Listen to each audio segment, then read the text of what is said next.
Shri Gurubhyo Namaha. I bow at the lotus feet of my Guru Paramhansa Yogananda, and I bow to my great lineage of Gurus, Mahavatar Babaji, Lahiri Mahashai, and Swami Shri Yukteswar Giri, and I bow to my divine friend and guide, Swami Kriyananda. So, friends, in the last episode, we looked at the day 15 of the Battle of Kurukshetra. In the last 3 days of the battle, a lot of things have been happening, but there are two notable things as we already saw. The first one is the gradual and the complete deterioration of dharma and all the rules of warfare.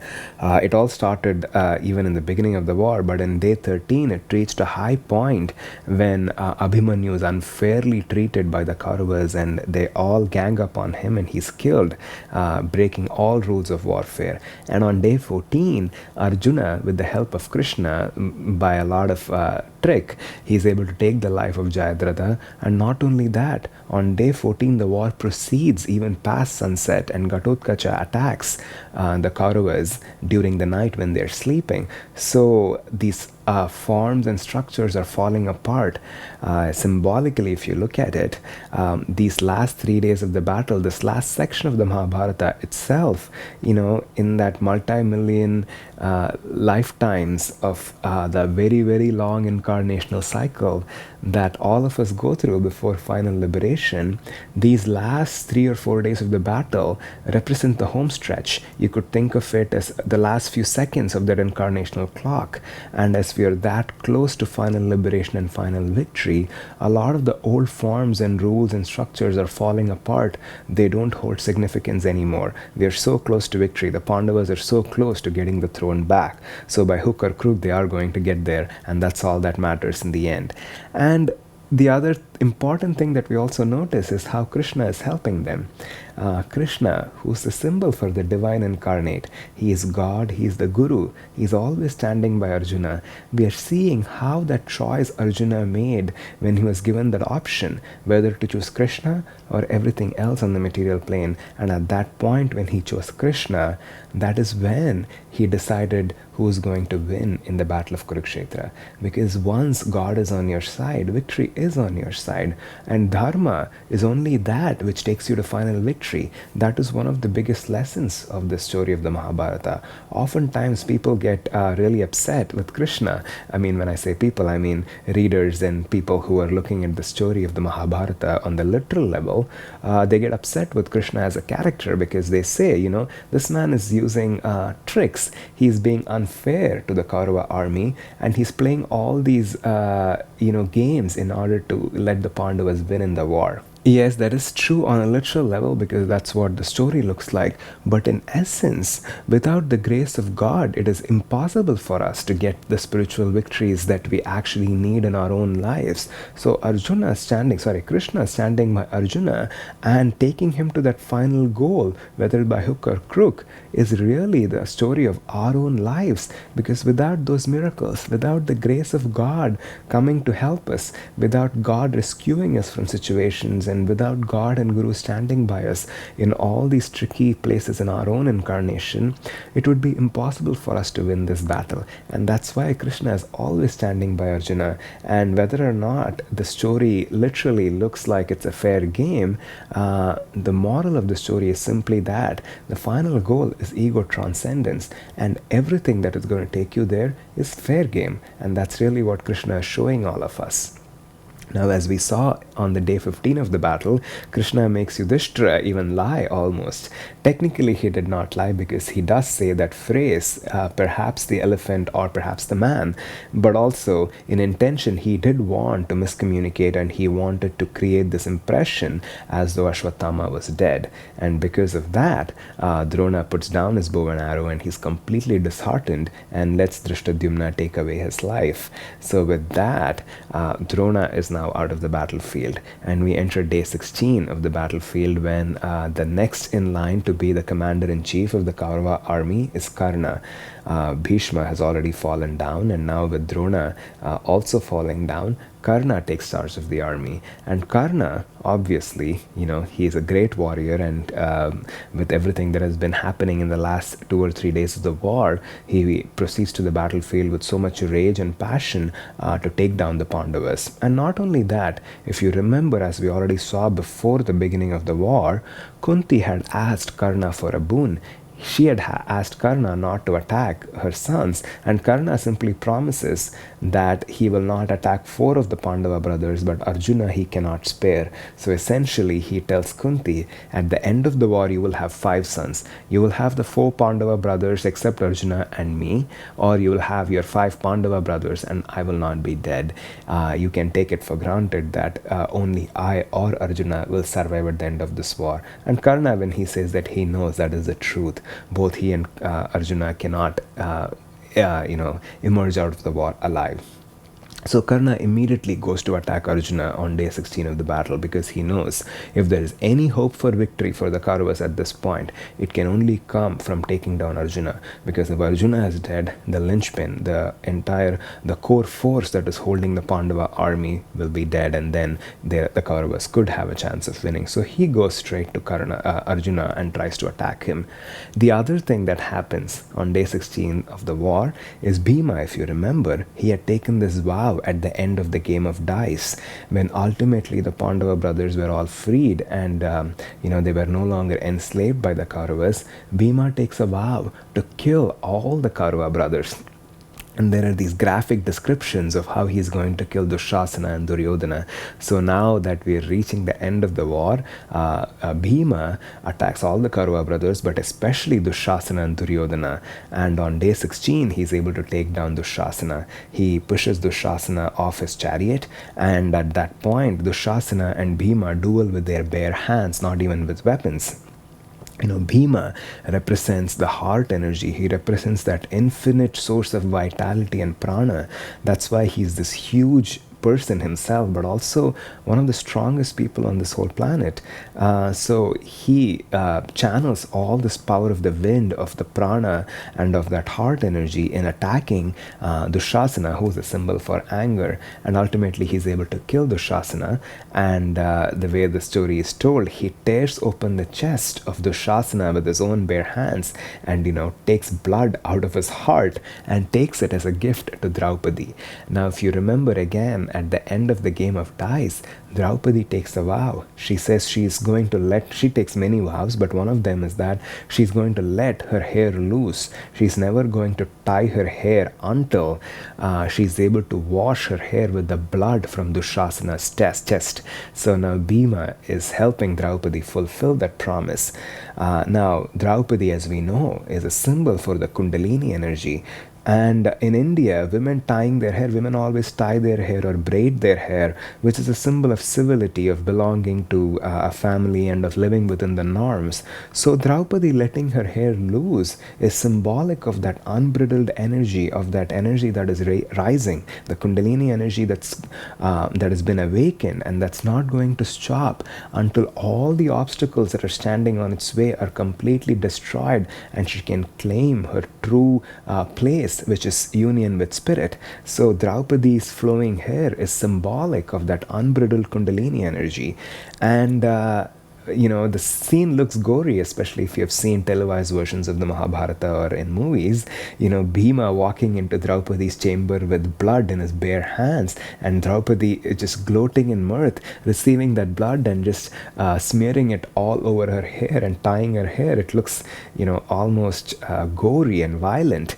But in a sense, it's a very beautiful symbol, because the death of Dusshasana and Draupadi receiving that blood is symbolic of destroying all those terrible forces of the material delusion, like lust and passion and anger, which are draining the Kundalini energy, which are holding her back from being able to rise above the material plane and claiming her true place, which is here at this point, and which is truly at the 7th chakra and the 1,000 petal lotus, when she's able to ascend and remove all these blocks, all those patterns that are holding us and keeping us bound onto this material plane. She's able to destroy all of them and claim her true place. So it is a beautiful symbol when ultimately these forces are being destroyed on the battlefield, and the blood, the life force which was flowing in their body is now freed, and now it can be used to lift that Kundalini energy up. So Draupadi is ultimately fulfilled when Dusshasana dies. I mean, there's still one more person, Duryodhana, who has to be killed before she's completely satisfied. But that symbol of Draupadi smearing her hair with the blood from Dushasana's chest, even if the image looks extreme, it is a beautiful symbol and an important milestone in the battle of the Mahabharata. So on day 17, now Karna is still leading the army, and he starts fighting the Pandava brothers directly. He does not attack Yudhishthira, Sahadeva, and Nakula, although they come to attack him. He does defeat them in the battle, but he lets them go. He does not kill them, although he does have the opportunity to kill them, and that is because of his promise that he had already given to Kunti. And when he starts fighting Arjuna, in a duel, when Arjuna and Karna start fighting each other, at that point, in an extremely critical point in the story, in the battle of Mahabharata, Arjuna's wheel gets stuck in the mud and his chariot cannot move anymore. Now, as we already saw, Arjuna is such a sad character. He has all the ingredients, all that it takes to become a great, noble hero in the war, but there's always something that never comes together for this guy. So if you're watching the story in a movie, or when you read the story of the Mahabharata, you always feel sad for Karna. Oh boy, how can all bad things happen to a man like that? But symbolically speaking, he is representing a very, very important part of ourselves. Karna is that desire for happiness. That desire for happiness, as my guru Paramhansa Yogananda explained, that is the fundamental seed that is active in every being in creation, not just in humans, even in the smallest of animals, even in earthworms, even in plants. Every single being in the universe is trying to expand because it is seeking happiness and it's seeking to avoid suffering. So in his own seed, Karna is noble. He is God-given. He is that God-given desire for happiness. But he also represents attachment. That it is when that desire for happiness attaches itself to the material plane, and that's what is represented in that friendship between Karna and Duryodhana. Because once that desire for happiness has been tainted by that attachment to material plane, he can no longer win. The reason why we feel so sad for Karna is because we know that inside ourselves we deserve that happiness, that we deserve to win, because we can all see a little bit of ourselves in Karna. We are stuck between these two sides. We are trying to do all the right things, but somehow we are always made the victim. He never did anything wrong. He was one of the most generous souls in the entire story of Mahabharata. The only wrong thing he did was to pledge his loyalty to Duryodhana, and because of that mistake, he constantly keeps losing, and somehow things never come together for him. So many things, starting from the Swayamvara of Draupadi, even before that, when the Pandavas enter Hastinapura from the hermitage of Drona, and throughout the story, even when Ghatotkacha attacks on day 14 of the war, his primary weapon is taken away from him. Kunti goes and offers herself as his mother, but he's not able to accept that either. So Karna somehow can never get it together, and when his wheels get stuck in the mud, that's that one last piece that's going to hold him back. How sad can it be that in the most critical time in the war, when you're so close to winning, that your wheel gets stuck in the mud? Who would have known? Again, all this happens because of a curse. I'm not going to get into all these backstories, otherwise it'll take a lot of time. And the other thing that happens is the person driving the chariot of Karna is Shalya. Shalya, if you remember, I might have briefly mentioned this character in an episode before. He is the brother of Madri and the mother of two of the Pandava brothers, Nakula and Sahadeva. And as we already saw, Shalya was going to join Yudhishthira and side with the Pandavas, but ultimately ends up joining Duryodhana, and he is a symbol for pride.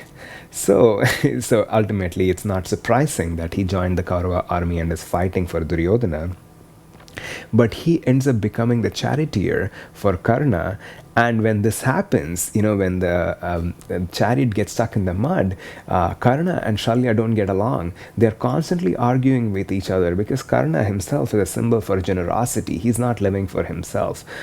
He does not represent the limiting identities of the ego. He simply is that pure desire for happiness, but which is attached to the material plane. And Shalya, however, is pride. It is that seeking for one's own ego. It is the opposite of being generous. So they don't really get along, even though he is driving his chariot. And at this point, when the chariot gets stuck in the mud, Shalya not only does not help Karna, he also walks away from the battlefield, leaving Karna just to struggle with the chariot himself. So Karna at this point gets down from his chariot trying to pull the wheel out, and he has no help. He does not even have a driver for his chariot. So it's very sad to even look at Karna in that situation in the battlefield. And at this point, almost things weren't sad enough already. Krishna tells Arjuna, do you see how helpless Karna is? Now this is the time. Attack him and take his life. And when Krishna says those words, if you're reading the story of Mahabharata, you're almost shocked for a moment. How could anyone do that? And then Krishna goes on to remind Arjuna of all the things that Karna did. How he unfairly took away the life of Abhimanyu, how he was in fact responsible for Draupadi being insulted in the court of Hastinapura, and how this is the moment that Arjuna needs to take the life of Karna. And as hard as it is for Karna to do this, he listens to Krishna, because at the end of the day, Arjuna has completely surrendered himself to Krishna, and he listens to Krishna's counsel, and he shoots his arrow, and Karna, on the sitting on the ground trying to pull his chariot wheels out, he is attacked on his chest by Arjuna's arrow, and his life is taken away from him. It is one of the saddest points in the entire story of the Mahabharata. There are a lot of places where the good and evil are polarized in a way that it's easy for us to identify with one and reject the other. But in that story of Karna, especially on day 17 of the battle, when Karna is attacked by Duryodhana, that polarization no longer exists, because who is good, who's bad here? We know Karna has committed a lot of bad things, but our heart goes out to him because he's not a bad person after all, even as the story is told. But more than that, there is no such polarization that exists between the two sides anymore. We don't know who to side with. Who do we feel bad for? So many movies, so many stories, so many retelling of the Mahabharata are centered around how Karna was noble, how this particular story is one of the tragic stories in history. But we have to understand the symbolism behind all of this. As much as Karna's demise is sad, it is inevitable, and it is the ultimate outcome of his own actions. And it is sad only because of how much we identify with that part, with Karna living inside ourselves, the part of us that is attached to happiness and is committed to finding it. I think I discussed a lot of this when I made an episode exclusively on Karna, but it's very hard for us to let go of that part, because we do want to be spiritual, we do want to surrender to God, and we do want ultimate liberation. But we want a lot of other things too. We want the ideal relationship. We want a good house to live in. Even if we don't want a lot of wealth, or we are not greedy for others' money, we want to be materially comfortable. We want good health. We don't want to suffer through the physical body. And we feel very self-righteous in holding on to these things, don't we? We really feel it is our birthright to have good health, or for money, or for the basic necessities, or whatever we perceive as basic necessities. So it's very hard for us to detach or dissociate ourselves from these ultimate seeds that come from our own desire and attachment to happiness. That is why it's so sad for us when we see Karna being attacked like that on the battlefield.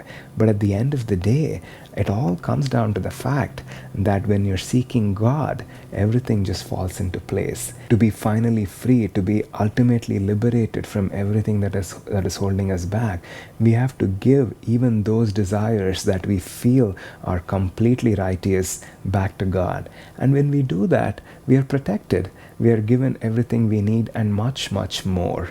So, In the next episode, we will look at the 18th day of the battle, the very last day. There are still a few players left on the battlefield, especially Duryodhana, and we will see how Duryodhana's life is taken away and anything else that I might want to say towards the end of the battle. So until then, God bless you all.